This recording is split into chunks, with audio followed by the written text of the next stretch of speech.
다속 사상으로 찾는 참 삶의 길, 깨달음 공부 102번째 시간입니다. 오늘은 어리온이, 어리온이라는 제목으로 말씀드리겠습니다. 유영문은 이렇게 말하였습니다.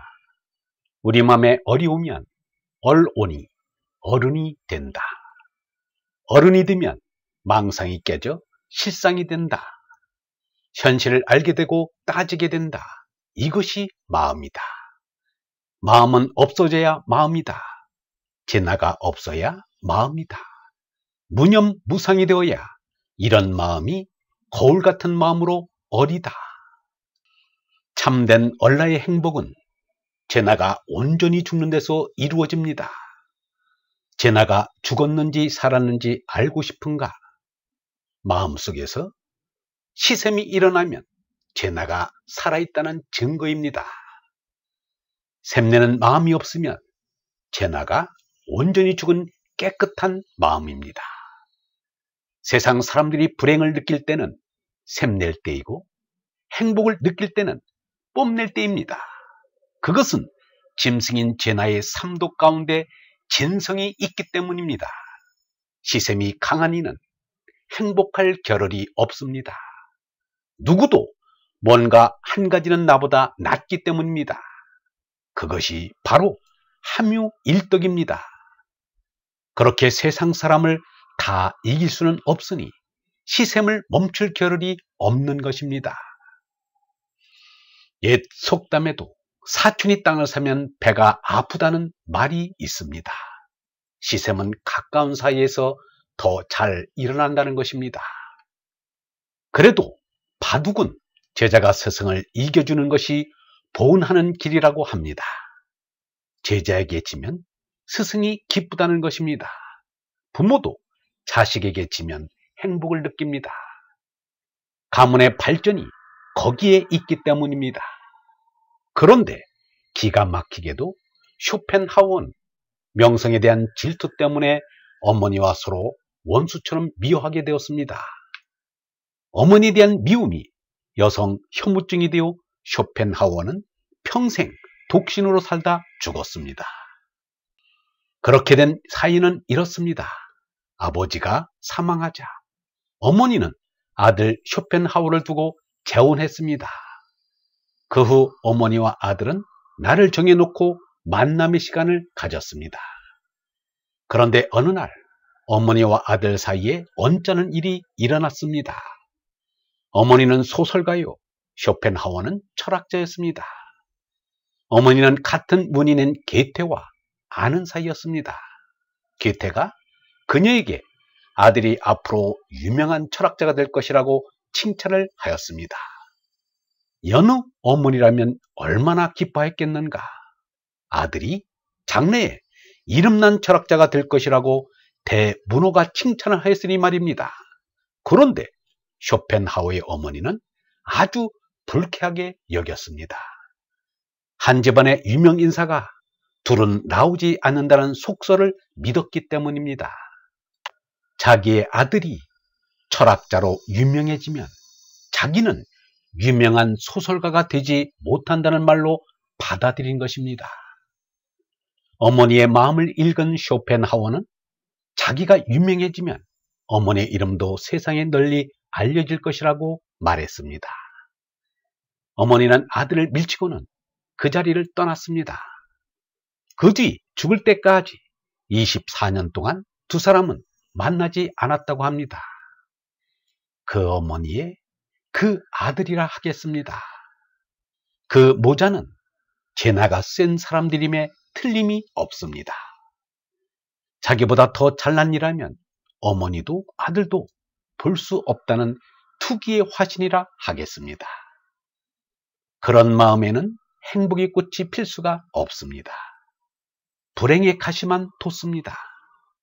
예수님이나 하느님을 아들보다 어머니보다 사랑하였다면 그런 일은 일어나지 않았을 것입니다. 진화가 살아있어서 벌어진 일입니다. 어느 목사는 25년 동안 청량리 역전에서 노숙자들에게 무료 급식을 제공하였습니다. 이 목사는 군사정권에 저항하는 시위에 나선 학생으로서 그 당시 시위대의 거점 역할을 해준 천주교 명동 성당에 자주 드나들었습니다. 그 당시에 우연히 만난 수녀에게 반해 죽기 살기로 매달려 수녀와 혼인을 성사시켰습니다. 그 집념으로 노숙자 봉사도 끈질기게 하였을 것입니다.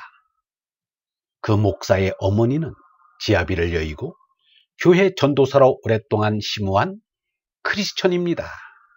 예수는 가르치기를 누가 오른뺨을 치거든 왼뺨마저 돌려대고 또 재판에 걸어 속옷을 가지려 하거든 겉옷까지도 내주어라. 누가 억지로 오리를 가자고 하거든 심리를 같이 가주어라. 달라는 사람에게 주고 꾸려는 사람의 청을 물리치지 말라고 하였습니다. 그런 예수님의 가르침을 남달리 쫓은 수녀요 전도사였다면 고부 사이도 어느 가정보다 모범적으로 다정하게 지냈을 것이라 생각됩니다. 그러나 이 목사의 말에 의하면 밖에서 보면 멀쩡해 보여도 속을 들여다보면 시어머니와 며느리 사이에 갈등이 심하여 어머니가 가출한 일도 있고 아내가 가출한 일도 있다는 것입니다. 각각 아들과 남편을 독점하겠다는 사랑의 욕심이 불화를 불러온 것입니다. 예수님이나 하느님을 아들보다 남편보다 더 사랑하였다면 그런 일은 일어나지 않았을 것입니다. 제나가 살아 있어서 벌어진 일입니다. 사람에게 시샘을 한 것이 아니라 말없이 서 있는 보리수나무를 시기하여 보리수나무를 죽이려 한 여인도 있었습니다. 아소카는 기원전 3세기경 인도의 5 천주국을 정벌하여 통일 왕국을 세웠습니다. 인도 통일의 대업을 이룬다는 명분으로 군사를 일으켜 전쟁을 벌여 많은 사람을 죽게 하였습니다. 아소카 왕은 그 죄의식 때문이었는지 200년 전 돌아간 인도의 대성자인 석가모니를 정성으로 악모하였습니다. 석가부다의 진신사리를 보관한 수트파, 사립탑 84,000개를 온 나라에 세우는가 하면 성지에는 이른바 아소카 석주 여러 개를 세웠습니다. 현재도 30개 정도가 남아 있습니다. 아소카 왕은 석가가 태어난 룸비니, 출가한 카필라 바스투, 깨달음을 이루고 첫 설법을 한 부다가야, 열반에 든 쿠시나가라를 몸소 찾았습니다. 그때만 하여도 석가모니의 불상은 세워서는 안 된다는 가르침이 그대로 지켜지고 있었습니다. 아소카 왕은 석가가 깨달음을 이룬 부다가야 교회에 서 있는 보리수나무를 석가처럼 존중하였습니다. 아소카 왕이 얼마나 보리수나무를 아꼈는지 아소카 왕의 왕비 사라카가 심하게 질투하여 궁녀를 시켜 보리수나무를 죽이려고 보리수나무에 독을 묻힌 가시를 많이 받게 하였다는 것입니다. 참으로 고약한 질투심입니다. 사람은 껄떡대고 시샘 부리고 넌지럭거리는 삼독의 수성에 놀아나는 상태에서 깨어나야 합니다. 극기복례하여 제나라 죽고 얼나라 손나 성숙한 어른이 되어야 합니다. 얼번 여러분, 우리 마음에 어리와야 어른이 됩니다. 제나가 온전히 주고 깨끗한 마음이 되어야 얼라가 옵니다. 얼라가 와서 중심이 되어야 제나의 모든 불행에서 벗어날 수 있습니다. 영성진학원 다석 아카데미의 하늘소리였습니다.